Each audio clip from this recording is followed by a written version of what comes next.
On 4 June 1943, a quiet stretch of Railroad Street in Mexia, Texas, became the backdrop for an event that would later be recognized as the beginning of a profound psychological unraveling within thousands of captured German soldiers.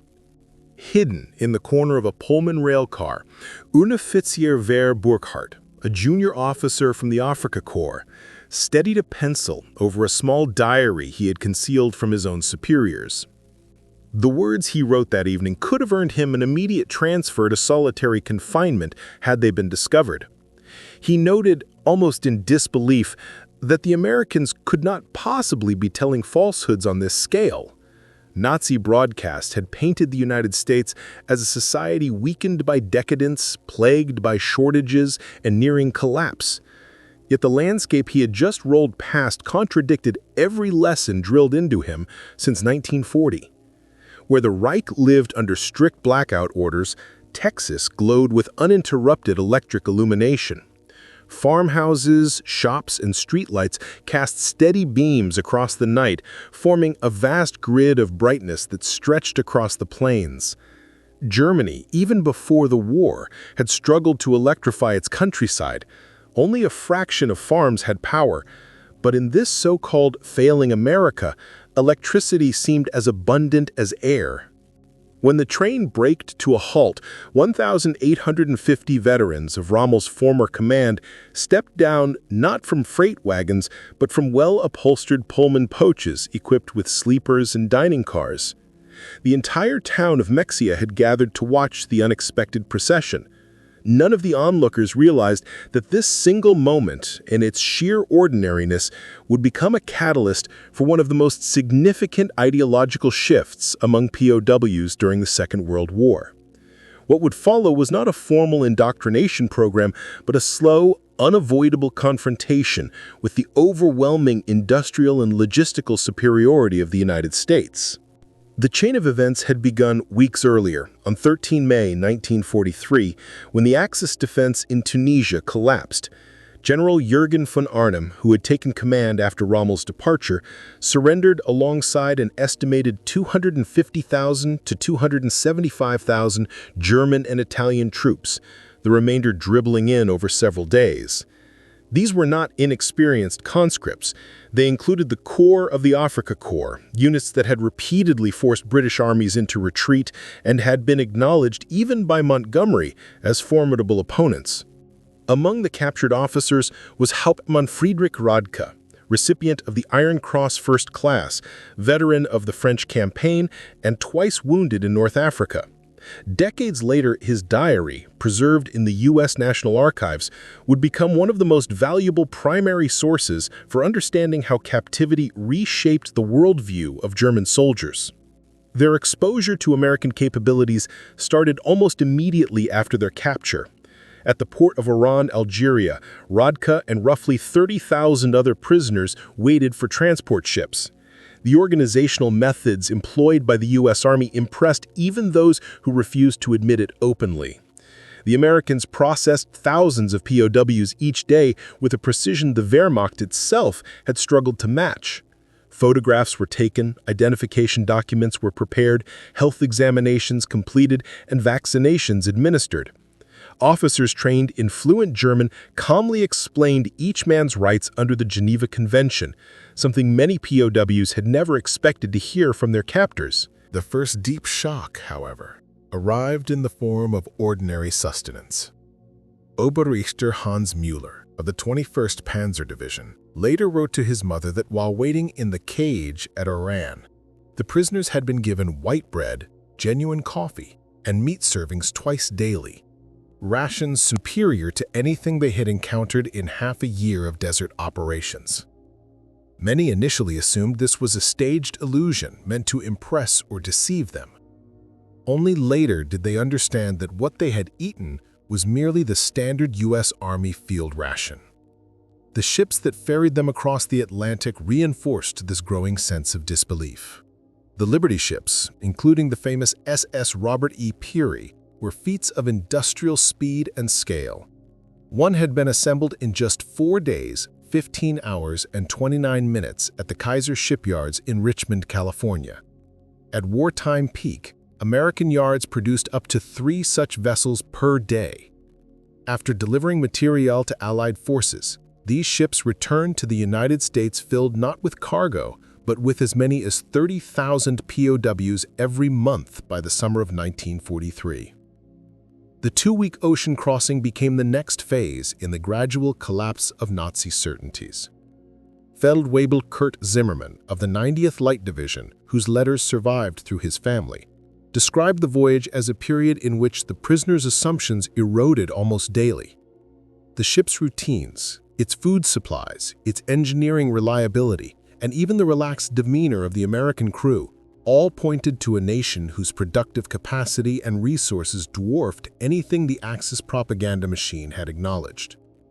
By the time the Liberty ships neared the eastern seaboard of the United States, many of the prisoners had begun to recognize, quietly, often privately, that the war they had been fighting was militarily unwinnable. What awaited them in Texas would push that realization even further. The contrast struck him immediately. The ship's crew discarded more leftover food in a single day than his entire unit had been allotted in a week during the final starvation months in Africa. To the American sailors, half-eaten steaks, untouched bread loaves, and buckets of spoiled milk were simply refuse, things tossed out openly and without ceremony. They weren't flaunting abundance. Waste to them was ordinary, the byproduct of supply lines that seemed to have no limit. For the prisoners, the vessels transporting them soon turned into moving demonstrations of the scale of American production. They learned that the ship they were on was just one example of the 2,710 Liberty ships assembled during the war. Each vessel required roughly 250,000 individual parts, fabricated across 32 U.S. states. Guards explained, almost casually, that the engines were pieced together from cylinders manufactured in 3 different factories, each unit generating around 900 horsepower. Some of the ports capable of handling this assembly work, they said, had barely existed 2 years earlier. Lieutenant Colonel Wilhelm von Steuben, descendant of a Prussian military lineage stretching back to Frederick the Great, later described his own moment of realization. As their ship neared the American coastline, he observed a radar antenna spinning above the bridge. Radar was technology the Germans believed they possessed almost exclusively, shared perhaps only in limited form by the British. Yet here it appeared as nothing more than standard equipment on a cargo ship. In that moment, he wrote, I began to understand that the war had already slipped beyond Germany's reach. August 2, 1943, Norfolk Naval Base, Virginia. Their first view of American soil shattered whatever remained of Nazi depictions of U.S. industrial weakness. Norfolk stretched over 4,300 acres, its docks running seemingly without end. Dozens of ships were being loaded or unloaded at once, cranes gliding with mechanical precision.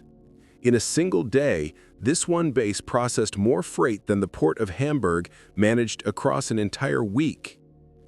Gerhard Johann Weber, formerly a factory worker in the Ruhr, counted 47 cargo vessels in different stages of operation.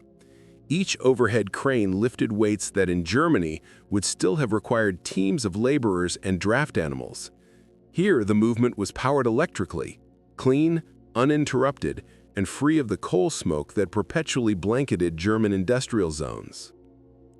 The prisoners were eventually lined up and marched toward trains waiting to carry them inland. On the way, they passed vast parking lots filled with civilian automobiles belonging to dock workers. In Germany, such private ownership remained largely confined to the wealthy or those with party connections. The much-promised Volkswagen, announced in 1934 as the People's Car, had reached fewer than 1,000 civilians. Yet in Norfolk, ordinary workers drove their own vehicles to the docks as a matter of routine. Nothing, however, prepared the Germans for the rail cars that awaited them.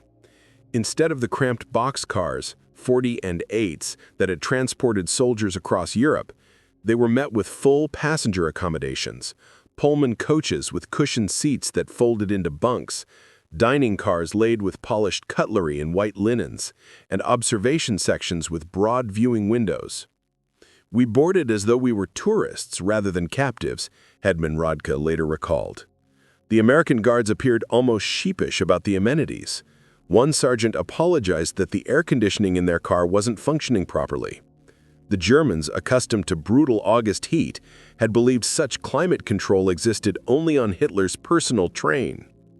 The three-day journey from Norfolk to camps in Texas and Oklahoma proved more subversive to Nazi ideology than any battlefield defeat. As the cars rolled through Virginia, prisoners crowded around the windows, taking in scenes they had been taught were impossible. Small towns glowed with brilliant lighting, shop fronts illuminated after dark, neon signs flickering, houses with multiple rooms lit at once. Factories operated through the night, parking lots full beneath their bright windows. Obergreider Mayer, son of a Hamburg party official, later confessed in a rediscovered letter that he initially accused a guard of lying when told that most American towns had been electrified since the 1920s. After passing through dozens of brilliantly lit communities, he realized the guard had understated the reality. Each town they passed seemed to burn more electricity than Hamburg itself. At Roanoke, Virginia, where the train halted for water and coal, the prisoners watched American railway crews complete tasks in half an hour that would have consumed 2 hours in Germany. Electric pumps, mechanized loaders, and automatic lubrication systems handled work that back home still depended heavily on manual labor. More striking than the machines was the apparent prosperity of the workers. Their sturdy leather boots represented months of wages for a German laborer. They drank Coca-Cola straight from the bottle and tossed the empties into bins. Cigarettes were smoked leisurely and discarded half-finished. To the prisoners, the scene conveyed a message no propaganda could distort. America possessed not only greater resources, but an entirely different standard of living, supported by a level of mechanization Germany had never matched. Each mile traveled inland deepened their understanding that the world they had been told was weak and degenerate was, in truth, operating on an industrial scale beyond anything they had imagined. Heinrich Müller, once an electrical engineer for Siemens before the war, later tried to convey the scale of what he witnessed during his transport across the United States. He calculated, half out of habit, half out of shock, that a single American rail yard, where the train briefly halted, drew more power in 60 minutes than the whole neighborhood he had lived in back in Berlin consumed over an entire day. What astonished him most was not the quantity alone, but the indifference to it. Lights burned in rooms where no one worked. Ventilation fans hummed in deserted warehouses. To Müller, it felt like a civilization operating with resources so abundant that careful use seemed unnecessary. As the trains continued into Tennessee and Kentucky, the German prisoners found themselves confronted with the scale of U.S. industrial capacity in a way no intelligence report had ever made real. Mile after mile of manufacturing centers passed by the windows, structures so vast that many dwarfed the biggest facilities they had known in Germany. In Tennessee, they rolled past the immense Alcoa complex along the riverbank, stretching for roughly 3 kilometers. Its electric furnaces alone, Müller learned, consumed roughly 175,000 kilowatts, more power than the city of Munich required. Approaching Louisville, the trains decelerated beside the newly created synthetic rubber district known as Rubbertown. What had been open land less than 2 years earlier had been transformed into a cluster of major plants. 4 massive operations stood there, each employing workforces that ran into the thousands, and together turning out approximately 800,000 tons of synthetic rubber annually. The comparison was devastating. Despite pioneering the chemistry, Germany's yearly output had never gone beyond about 120,000 tons. Oberleutnant Erich Hoffmann, a chemist trained at IG Farben, recognized the significance instantly. In a post-war interview, he explained that he could identify the refinery towers, catalytic cracking units, and processing lines, even from the moving train. Each of the American facilities, he said, exceeded the most advanced installations his own company had ever constructed. And the U.S. had not one, but several of them, with many more purportedly operating across the country. Farther north, near Detroit, the train skirted the perimeter of Ford's Willow Run plant. The scale of it was visible long before the rail line drew close. Built in only 9 months, the factory spanned an enormous floor area, about 2.5 million square feet, and at peak output, churned out a complete B-24 Liberator bomber roughly every hour. The airframes were assembled from more than 1.5 million individual parts, shipped in from about 1,500 subcontractors across the nation. The facility's electrical consumption alone surpassed that of Cologne. One prisoner, Hauptmann Verli of the Luftwaffe, shot down in Tunisia, pressed his forehead to the glass as the train slowed. He counted 17 partially assembled bombers within sight of the tracks. German propaganda had insisted American aircraft were shoddy, quickly made, unreliable.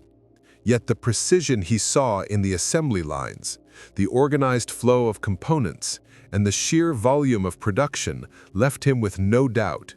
The machines were not inferior. They were simply produced at a tempo that Germany could not begin to match. The deeper the transport penetrated into the interior of the United States, the more thoroughly the ideological confidence of the prisoners unraveled. In St. Louis, their train crossed the Mississippi River on the Eads Bridge. Below them, barges moved along the channel carrying amounts of grain that exceeded Germany's entire 1942 harvest. On both banks, giant grain elevators rose in long rows, each one capable of feeding a German city for months. Unteroffizier Karl Schmidt, who had grown up on a Bavarian farm, wrote in his diary that Americans handled food the way Germans handled ammunition, by the ton, in endless supply, with little apparent concern for waste or loss. He watched workers load a single barge with enough wheat to sustain his home village for years. The crane operator, he noticed, ate a sandwich stuffed with meat thicker than what Schmidt had received in a typical week's ration. A guard bought the prisoners hamburgers from a stand near the depot.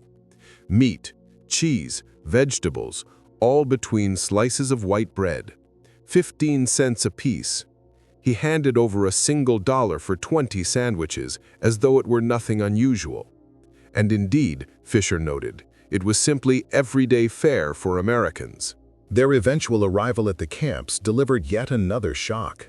Camp Hearn in Texas, built in roughly 4 months, housed between 3,000 and 4,800 prisoners and offered living conditions that surpassed what many of them had known in civilian life. The wooden barracks included electric lighting, flush toilets, heated showers, and steam-based heating systems, amenities that for many German enlisted men bordered on luxury. Each barrack structure had been erected with quantities of timber greater than what entire villages in Germany could have gathered at the time. The camp's medical complex, in particular, astonished the trained professionals among the German prisoners. Lieutenant Colonel Dr. Friedrich Bauer, chief surgeon of the 164th Light Division, suddenly found himself operating inside a hospital whose resources exceeded those of most civilian medical centers back home. Equipment that had vanished from German shelves after 1941, X-ray units, modern surgical tools, and ample pharmaceuticals were considered routine provisions for enemy captives. According to Bauer's later testimony, the Americans even kept penicillin on hand, a substance that in Germany had existed more as rumor than reality. What shocked him most was not simply its presence, but the casual manner in which it was used. Camp medical staff administered the drug liberally, offering it even to prisoners with relatively minor infections. Meanwhile, German frontline soldiers were dying for lack of basic sulfa medications. Yet the Americans dispensed their most advanced therapeutic compounds without hesitation or restrictions. The camp's kitchen provided another stark lesson in American material abundance. Prisoners assigned to culinary duties encountered technology almost inconceivable to them. Refrigerated storage rooms large enough to walk into, electric mixers powerful enough for industrial bakeries, automated dishwashers, and gas-fired cooking ranges capable of producing meals for several thousand men at a time.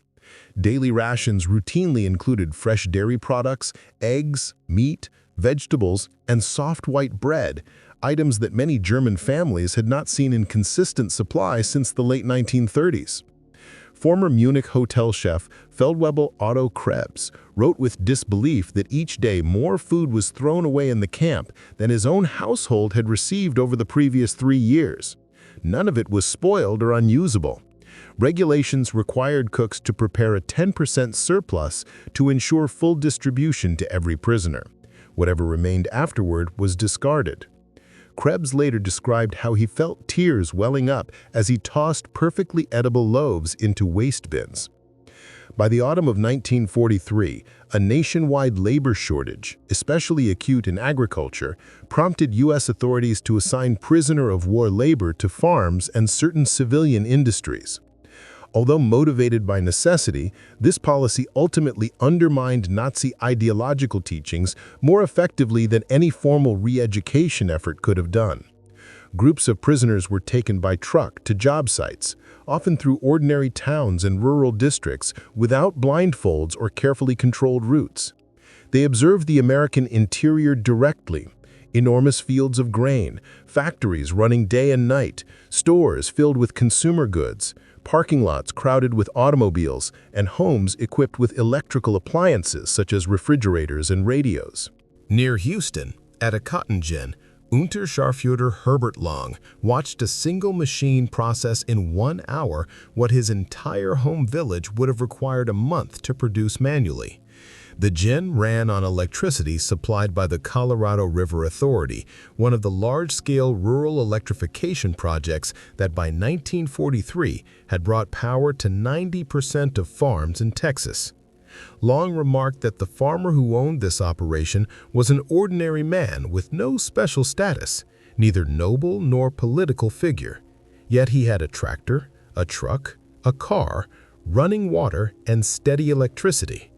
Even his hired laborers, including African-American workers, brought lunch boxes containing more food than a German worker could expect in an entire week. According to Lang, the scene was not extraordinary. Nearly every farm they passed looked similar.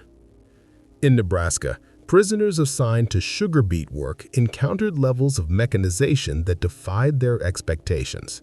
A single combine harvester, they learned, could replace the labor of 100 men. The farmland stretched so far that the horizon seemed swallowed by cultivation. Farmers spoke casually of wheat yields reaching 60 bushels per acre, figures unimaginable in Germany, where even the richest soil rarely produced half that amount. Gefreiter Wilhelm Hofmann, laboring near Scottsbluff, noted that a 16-year-old farm boy drove a tractor worth more than his own father had earned across his entire lifetime.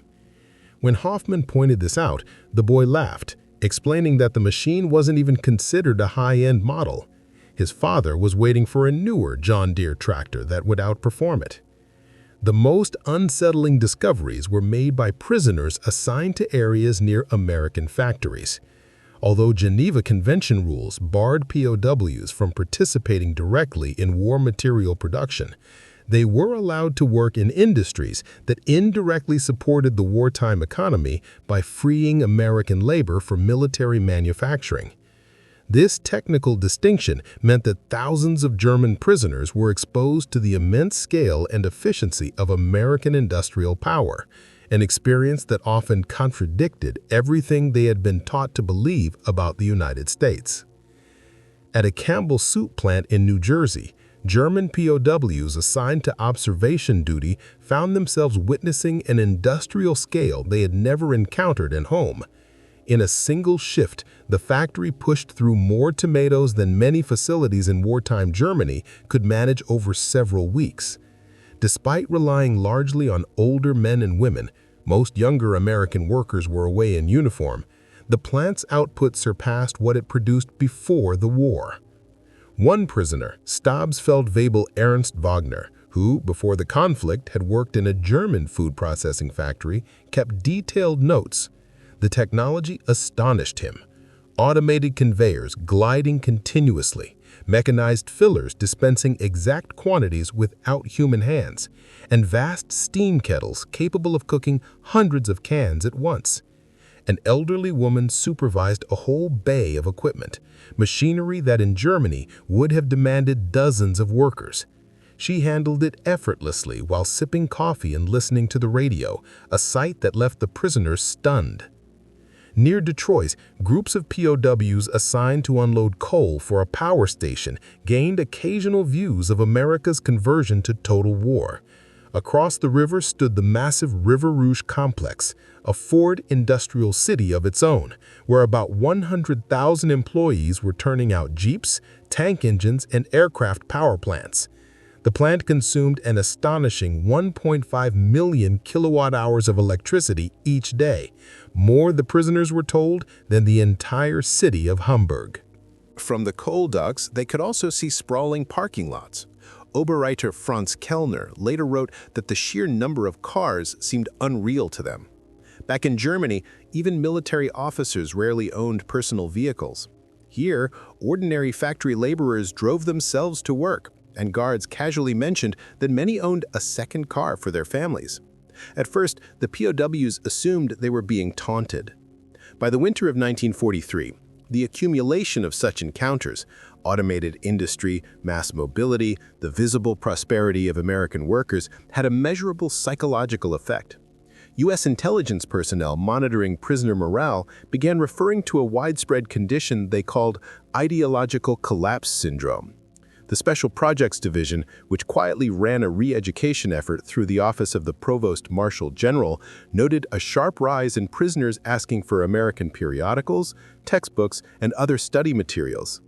Major Paul Newland, one of the officers tracking these developments, reported in December 1943 that POWs no longer challenged American production figures. "They have witnessed too much," he wrote. The men who had once been outspoken Nazi loyalists had fallen noticeably silent. Though many still professed commitment to Germany, talk of eventual victory had nearly disappeared. Even the camp newspapers, written and edited by prisoners, began to shift tone. Der Ruf, published at Fort Kearny in Rhode Island and run by carefully selected anti-Nazi editors, gradually moved away from defiant patriotic rhetoric and toward discussions of democratic principles, comparative economic systems, and post-war rebuilding. The readership, once hostile to such themes, grew increasingly willing to engage. In a letter that passed through American censors, Lieutenant Hermann Gutz, captured with the 10th Panzer Division, expressed a sentiment that had become common. They had been taught that the United States was a fractured, degenerate society manipulated by Jews and incapable of sustained military action. Every day here disproves that. This nation is cohesive, disciplined, and more powerful than anything we imagined. We were fed fables by criminals. The most severe blow to Nazi ideology, however, emerged from the treatment of Italian prisoners after Italy's armistice in September 1943. Italians who agreed to cooperate with the Allies were reorganized into Italian service units and granted improved housing, higher pay, and greater personal freedom. German POWs watched with disbelief as these former compatriots worked alongside American personnel, dined in local restaurants, and in some instances entered into friendly relationships with civilian women. Feldman Friedrich Schultz observed that the Italians, whom many Germans considered to have betrayed them, were treated with a generosity Germans themselves had never extended to their own allies. The Italians could send parcels home, earn wages, and move with relative ease.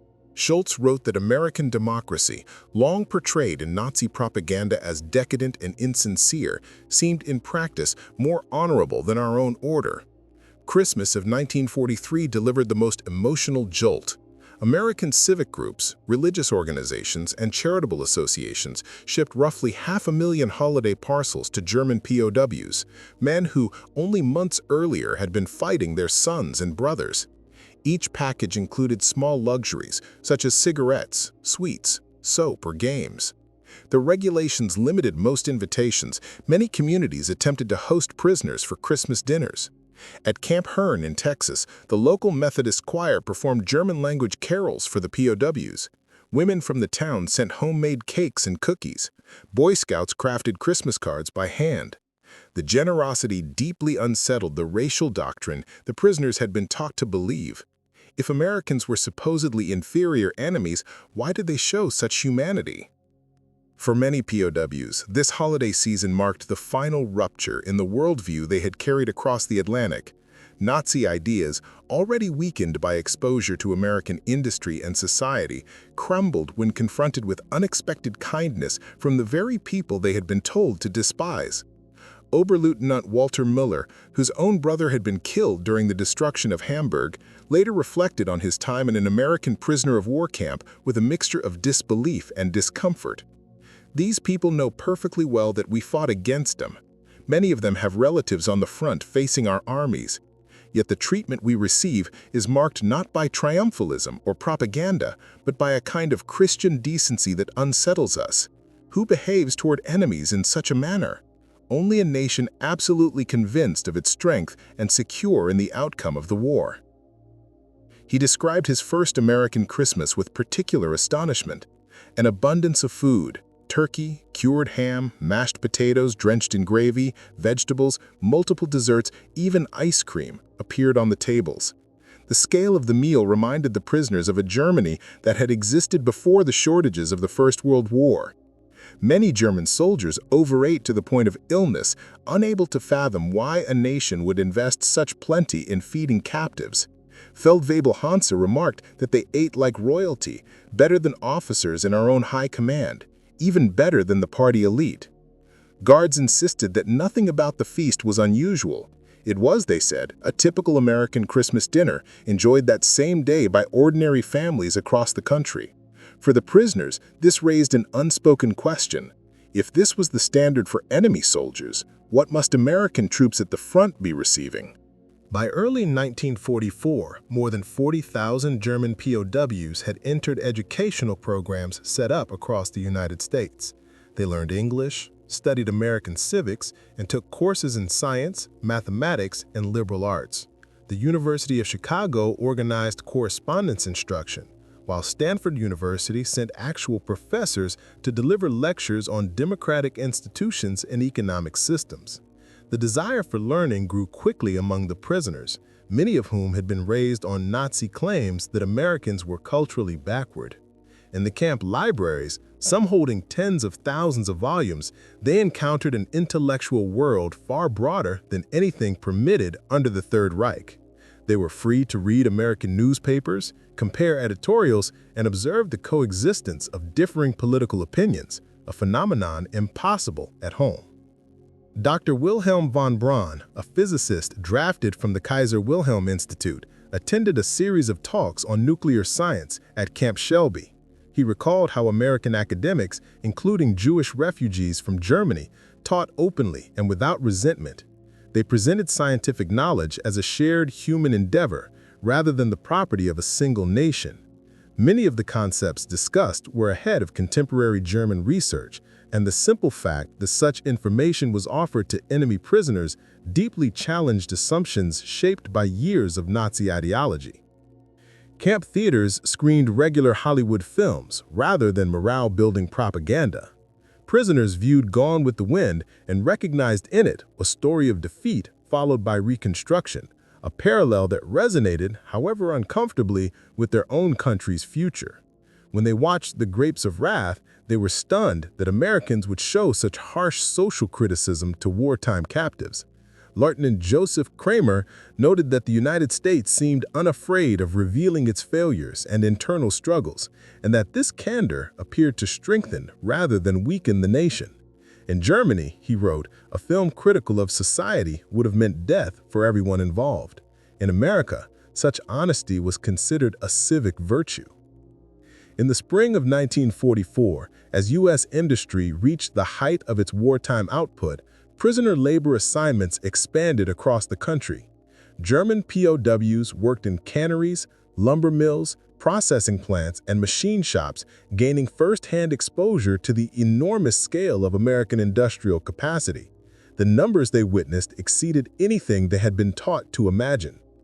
At the Higgins Boat Works in New Orleans, prisoners handled steel deliveries for the landing craft that would one day carry troops onto the beaches of Normandy.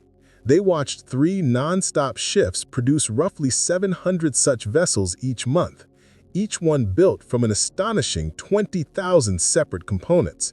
The factory employed about 20,000 workers, thousands of them women, who operated overhead cranes, welded the hulls, and kept the lines moving around the clock. Stabsfeldwebel Kurt Zimmermann noted how American society appeared to disregard the rigid gender and racial hierarchies emphasized by Nazi doctrine. He saw women in jobs traditionally reserved for men, African Americans managing heavy machinery, and teenagers controlling precision equipment. Yet the output never faltered. "This single plant," he wrote, "produces in a few weeks what our shipyards struggle to complete in a year." Further north, at Republic Steel in Ohio, the prisoners saw blast furnaces that never cooled, fed by a continuous stream of iron ore from the Great Lakes region and coal from Pennsylvania. The plant's daily production, around 10,000 tons, staggered even experienced industrial workers. Oberwerkmeister Karl Hartmann, who had worked at the Krupp factories before the war, admitted that the waste metal spilling from the furnaces exceeded what some German facilities could produce as finished goods. American workers complained about long hours, he noted, even as they matched or surpassed what German factories attempted with coerced labor and extended shifts. The agricultural season of 1944 delivered yet another shock. German POWs assigned to farms across the Midwest observed harvests of a magnitude that contradicted every Nazi story about American inefficiency. In Kansas, they watched giant combines sweep through wheat fields, each machine gathering more acreage in a single day than an entire German village might harvest by hand in a week. Grain silos towered over the landscape, storing volumes that exceeded annual German imports. Franz Weber, a farmer from East Prussia, wrote that one American farmer, equipped with modern machinery, accomplished the labor of 100 German peasants. Aerial photographs showed wheat regions stretching for thousands of square miles. Even if Americans lost a significant portion of their crop, he concluded, they would still outproduce all of Europe combined. In the agricultural heartland of California, German prisoners of war were assigned to labor in orchards that stretched so far across the plains that the groves seemed to fade into the horizon. As they harvested peaches, oranges, and other crops, many were stunned by what they witnessed, fruit of perfectly acceptable quality being discarded merely because it failed to meet commercial aesthetic standards. For men who had come from a Europe ravaged by shortages and hunger, the sight was almost incomprehensible. Several recalled that such produce, blemishes and all, would have been cherished in wartime Germany. At times, entire harvests were deliberately destroyed to stabilize market prices, an economic principle so foreign to prisoners raised in a devastated homeland that it felt like an assault on their psychological equilibrium. Gerrit Herr Otto Schultz later recorded his disbelief. According to him, mountains of oranges were pushed by tractors into vast burial trenches simply because there were too many. Prisoners pleaded for permission to ship the surplus to their starving loved ones across the Atlantic, but the guards, who often expressed sympathy, explained that regulations made this impossible. The systematic disposal of food, Schultz wrote, was intended to signal something beyond profit. It was meant to display that the United States possessed resources so abundant they could afford to waste them. The turning point, June 6, 1944. When word of the Allied landings in Normandy reached the camps, the psychological impact on German POWs was immediate and profound. The scope of the operation, thousands of vessels, an air fleet in the tens of thousands, and an initial assault force of 150,000 troops exposed an American logistical capacity far surpassing anything the Third Reich had imagined. For prisoners who had been taught that the United States was disorganized and militarily weak, the invasion represented an undeniable refutation of Nazi propaganda. At Camp Shelby, newsreels documenting the landings were shown only days after the event. The prisoners watched film of endless convoys of ships, makeshift seaports constructed from modular components, and supply networks capable of moving tens of thousands of tons of materiel across bare beaches. As they saw their homeland increasingly pressured from all directions, it became clear to many that the war, and more than the war, the ideological project behind it, was collapsing. One prisoner, Frederick von Tauben, later wrote that the contrast between Nazi rhetoric and American industrial reality shattered whatever illusions remained. The Reich, he observed, had tried to confront a global industrial giant with outdated weapons, insufficient mechanization, and myth-driven ambition.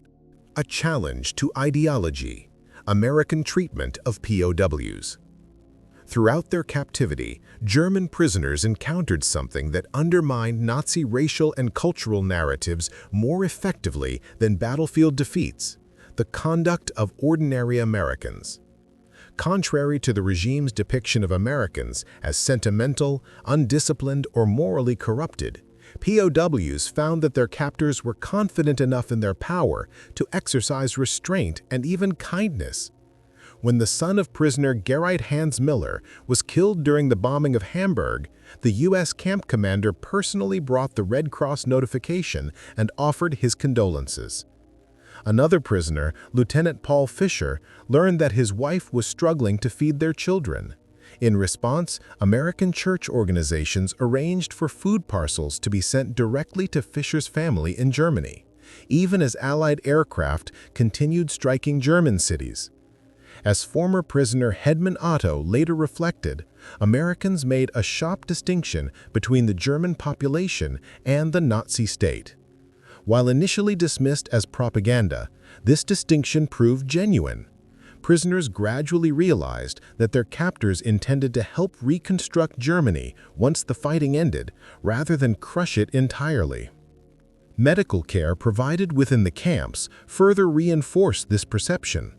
German physicians assigned to assist American medical staff gained exposure to advanced equipment, updated procedures, and treatment protocols unavailable to most civilians in Germany. POWs received surgeries and care that, in the Reich, would often have been reserved for the privileged. Mental health treatment, largely absent in the Wehrmacht, was provided to prisoners suffering from trauma or suicidal ideation. Psychiatrist Friedrich Bauer later noted that attempted suicides were met not with disciplinary measures, but with counseling and psychiatric support. To many prisoners, such compassion toward former enemies revealed a form of strength that differed fundamentally from the authoritarian model under which they had served. Re-education and the transformation of beliefs. By early 1945, a covert re-education program aimed at preparing POWs for life in a post-Nazi Germany had begun showing remarkable results. More than 25,000 prisoners voluntarily enrolled in courses on democratic institutions, economics, constitutional frameworks, and civil liberties. Camp newspapers printed editorials on political pluralism and market systems, while discussion circles debated possible paths for German recovery after the war's end. Observers were surprised by the speed of the transformation. Men who had once been ardent supporters of Hitler were now drafting essays advocating democratic governance. Officers who had pledged allegiance to the Führer found themselves imagining how American agricultural practices or administrative models might be applied back home. In a 1975 interview, Ost Hermann Göring, unrelated to the infamous Reichsmarschall, summed up the experience. They had become advocates for democratic reform, not because they were coerced, but because they had seen the alternative demonstrated in everyday American life. Ordinary citizens in the United States lived with a level of prosperity and political freedom that surpassed anything available even to Germany's pre-war elite. Observing this firsthand, many prisoners concluded that Germany's future depended on embracing those principles rather than attempting to revive the authoritarianism of the past. By the final months of the Second World War, the cultural shift taking place inside American POW camps had become so pronounced that U.S. officials began to worry that German prisoners were adopting American habits and attitudes with surprising enthusiasm. Many captives, having grown accustomed to the stability and material comfort they had never known under the Nazi regime, asked for permission to remain in the United States once hostilities ended. A number of them even married American women whom they had first encountered through organized letter-writing programs.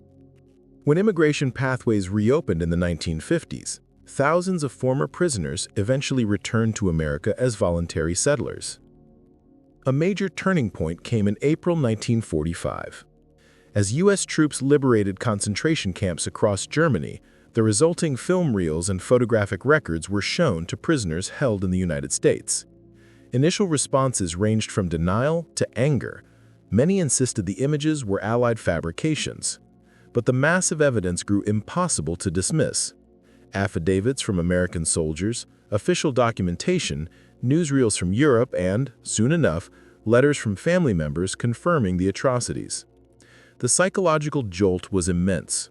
Men who had endured their nation's defeat with a sense of pride in German military honor now confronted the collapse of that moral self-image. The ideology for which they had fought was not simply discredited, it was exposed as profoundly criminal. One POW, Headman Walter Schmidt, expressed the shock in a reflection that circulated widely among historians. He wrote that they had imagined themselves as fighters for a noble mission, only to discover they had been serving a regime of criminals. They had believed they were carrying culture to supposedly lesser peoples, but now realized they themselves had embodied brutality. The Americans, previously dismissed as weak, indulgent, and undisciplined, had demonstrated a level of civility and humanity that sharply contradicted Nazi propaganda. When Germany surrendered in May 1945, German POWs in the United States awaited repatriation, with a blend of anxiety and reluctant gratitude. They had spent years in a nation that contradicted nearly every principle they had been taught to admire. Camp food often exceeded the rations they had known as soldiers on the front. The treatment they received from their captors carried more respect than many had experienced under their own officers. In the months before returning home, American administrators provided them with training courses in agriculture, trades, and democratic citizenship. Many prisoners learned about the ideas underlying what would become the Marshall Plan long before the program was publicly announced, gaining insight into the American intention not to ruin Germany, but to rebuild it. One prisoner, Ost Friedrich von Teben, later remarks that the Americans prepared them to re-enter a shattered homeland with practical skills and, more importantly, a sense of possibility. The generosity of the victors was bewildering for men raised under a system that emphasized retribution and cruelty. Between 1945 and 1946, the United States repatriated 371,683 German prisoners. The men returned to a homeland in ruins, partitioned, impoverished, and socially fractured. Yet many carried with them first-hand knowledge of how an efficient democratic society worked. These experiences subtly but powerfully shaped the reconstruction of West Germany. Exposure to American industry, modern agriculture, and pluralistic political life became an informal but influential form of re-education. Former POWs brought back non-ideology imposed from above, but practical observations of a functioning democracy. A striking number of these men later rose to prominence. Hans Kroll, once held at Camp Shelby, eventually served as West Germany's ambassador to Washington. Walter Hallstein, who had lectured inside Camp Koch, later became the first president of the European Commission. Rüdiger von Marx, formerly at Camp Herne, went on to represent Germany at the United Nations. Edward Ackerhans, imprisoned at Fort Robinson, became a leading figure in West German agricultural modernization. Their policies in diplomacy, economics, and farming bore the clear imprint of American systems they had studied or observed while in captivity. Many credited the post-war economic miracle partly to the technical and organizational knowledge they had acquired in U.S. camps. Kroll wrote that they had learned prosperity arose from political freedom rather than military domination, that social diversity strengthened a nation, and that an economy thrived when workers were treated as partners rather than instruments. Scholars frequently describe the POW experience in America as one of the most effective re-education efforts ever conducted, not because it relied on indoctrination, but because it let reality speak for itself. Prisoners lived inside a prosperous society that managed to maintain stability while granting civil liberties. They saw industrial output on a scale that made Germany's wartime production seem outdated. They experienced a standard of living that exposed the emptiness of Nazi promises. As historian Dr. Arnold Kramer observed, the United States ultimately prevailed in the ideological contest, not through slogans or instruction, but by allowing prisoners to witness the everyday functioning of a democratic, technologically advanced society. Each hot meal, functioning light bulb, and clean restroom quietly undermined the foundations of Nazism. In the end, it was daily life, not propaganda, that reshaped the convictions of thousands of German POWs. Between 1943 and 1946, the experience of German prisoners of war held in the United States produced outcomes few would have predicted when the first contingents arrived. Statistical records make the scale and impact unmistakable. Out of approximately 371,683 German prisoners housed across the country, fewer than 1% made any attempt to flee. Just 2,222 recorded escape efforts, nearly all resolved within a single day. None resulted in a long-term disappearance, and not a single American civilian was harmed. Surveys conducted after the war revealed something even more striking. 95% of the former prisoners later judged their treatment as good or excellent. Decades after repatriation, tens of thousands still exchanged letters with American civilians they had met during captivity, correspondence that, on average, stretched over 3 decades. By 1985, on the 40th anniversary of the war's conclusion, the depth of this unexpected bond became visible in a reunion held in Austin, Texas, where more than 500 former POWs returned with spouses and children. Many used the occasion to show their families the places where their outlook. At the gathering, former Oberreiter Hans Vea, once imprisoned at Fort Robinson, Nebraska, spoke of the contrast he encountered upon arrival in the United States.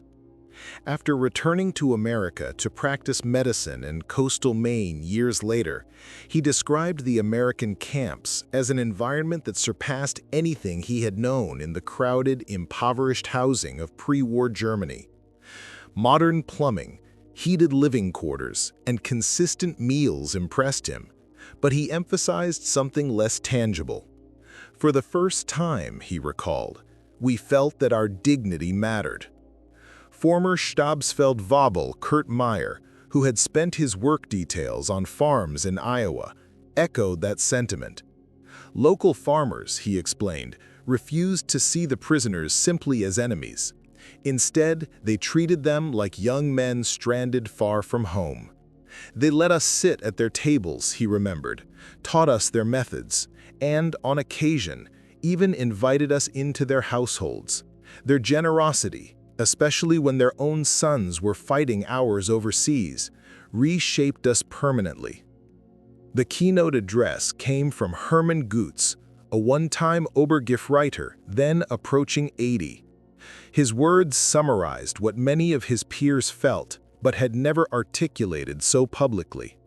We arrived here as adversaries, as adherents of a destructive ideology, he said to an auditorium filled with Americans and Germans seated side by side. We left with new convictions, believing in democratic principles and aware that true national strength grows from productivity, diversity, and liberty rather than coercion or domination. We witnessed a society capable of building on an immense scale, farms feeding continents, factories supplying an entire alliance, and ordinary citizens who extended respect even to those who had been sent to fight them. He concluded by describing the obligation he and many others carried back to a ruined Germany to help rebuild a nation grounded in constructive purpose rather than military ambition. "Those of us who once marched as conquerors," he said, "went home as learners. And to America, from your former foes who count themselves your friends, thank you for illuminating the path forward."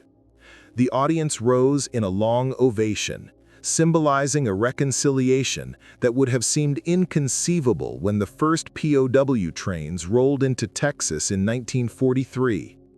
The broader dimensions of the German POW presence in the United States can be seen through the operational details of the system that housed them. More than 500 camps operated across 45 states, every one except Nevada, North Dakota, and Vermont. Of these, 175 were primary camps, supported by about 325 satellite or branch facilities. Capacities varied widely. Some compounds held merely 250 prisoners, while the largest accommodated up to 12,000.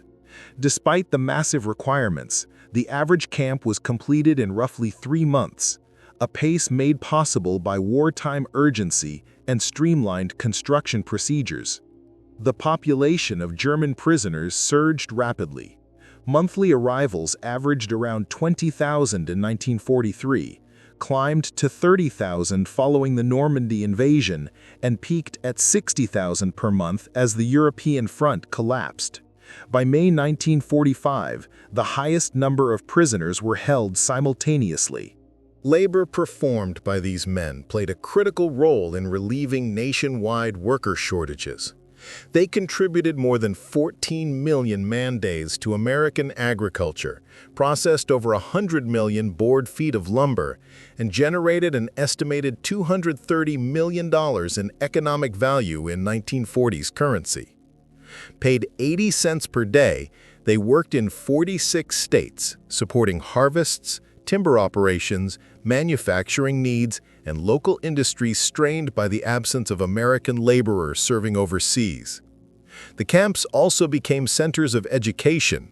Over 40,000 prisoners enrolled in academic or vocational courses. More than 135 camp newspapers were written and circulated, and upwards of 30,000 learned English. Around 15,000 pursued skills training in trades, while another 8,000 participated in correspondence programs linked to American universities, opportunities that many later credited with shaping their post-war careers. After the conflict ended, the relationships formed during captivity continued to influence lives on both sides of the Atlantic. Roughly 5,000 former POWs immigrated permanently to the United States, while many others returned periodically as visitors or business partners. More than 12,000 maintained active correspondence with American acquaintances for years, some for most of their adult lives. Taken together, these figures reveal not only the enormous logistical achievement of the POW system, but also the unexpected human legacy it produced. What began as a wartime necessity evolved into an experience that reshaped personal identities, challenged ideological assumptions, and, ultimately, contributed to the democratic reconstruction of post-war Germany. By the final months of the Second World War, surveys conducted among German prisoners of war revealed a striking shift in their outlook. Roughly 60% expressed curiosity about democratic principles, while fewer than 1 in 10 still held firmly to the ideological foundations of Nazism. This transformation did not occur through coercion or propaganda, but through an unexpected form of exposure. The men who had been captured by American forces encountered a level of industrial capability, material abundance, and social openness that they had never imagined possible inside a wartime adversary. For many of these prisoners, particularly those who had served in elite formations of the Afrika Korps, the United States became more than the nation that defeated them. It became a case study in a different way of organizing society. What they experienced in the camps upended assumptions built over years of authoritarian indoctrination. Their period of captivity gradually took on the character of an education in the practical workings of a democratic and economically dynamic country, What began as military defeat evolved, for many, into a kind of intellectual liberation from a worldview shaped by scarcity, hierarchy, and rigid ideology. American factories, transportation networks, and agricultural output exceeded anything they had seen in Germany.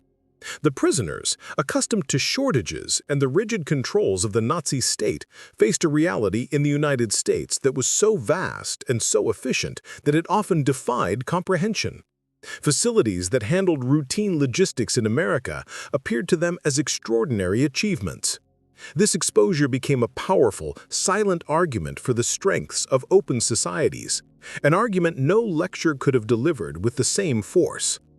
When these men first arrived in U.S. camps in 1943, many still clung to the notion of German technical and cultural superiority, convinced that the United States was held together only by material greed and lacked unity or discipline.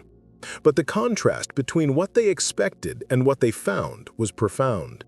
By the time they were repatriated in 1946, the same ships that carried them back across the Atlantic transported individuals who had begun to reassess the world they left behind.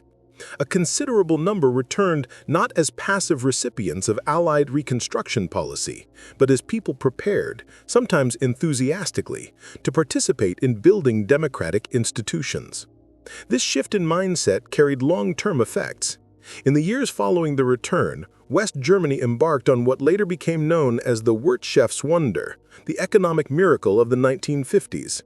While numerous political and financial forces contributed to that transformation, the intellectual groundwork for accepting democratic reform had been laid earlier, inside the American camps. Prisoners repeatedly observed that prosperity in the United States stemmed from civic freedoms, legal equality, and cooperation, rather than conquest, racial ideology, or centralized authoritarian control. The lesson was simple but profound. Social trust and open competition could generate results that militarism never had. Many of these former prisoners later acknowledged that what impressed them most was not simply America's ability to mass-produce weapons or machinery, but the social environment in which that production occurred. They noticed the relative informality between social classes, the functioning of local governance, and the everyday dignity afforded to ordinary workers. These observations, shared widely among returnees, quietly contributed to a cultural shift in post-war Germany toward a more democratic and collaborative political identity. In effect, the prisoners became inadvertent intermediaries between two worlds. They had lived within Nazism and had seen firsthand a functioning democratic industrial society at its wartime height. Their accounts, told to families, communities, and eventually to the next generation, formed part of the story of why West Germany aligned with the United States during the formation of the Atlantic Alliance, and why programs like the Marshall Plan found receptive audiences among German citizens and policymakers. The journey that began when approximately 1,800 veterans of the Afrika Korps stepped off a train in Mexia, Texas, ultimately became part of a larger narrative, one in which exposure to an open and prosperous society catalyzed a reevaluation of deeply ingrained beliefs. What these men encountered in the United States challenged their assumptions more effectively than any battlefield defeat could have. Their experience stands as evidence that societies can sometimes influence adversaries most powerfully by simply demonstrating what is possible when freedom, economic initiative, and human dignity are allowed to flourish. The transformation of many German POWs from soldiers of a totalitarian regime into participants in a democratic reconstruction remains one of the more remarkable yet understated developments of the mid-20th century.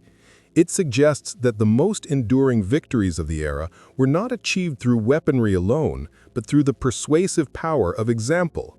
In witnessing the scale, efficiency, and humanity of American industrial life, these prisoners were changed, and in that change lay the quiet foundations of a more stable and cooperative post-war world.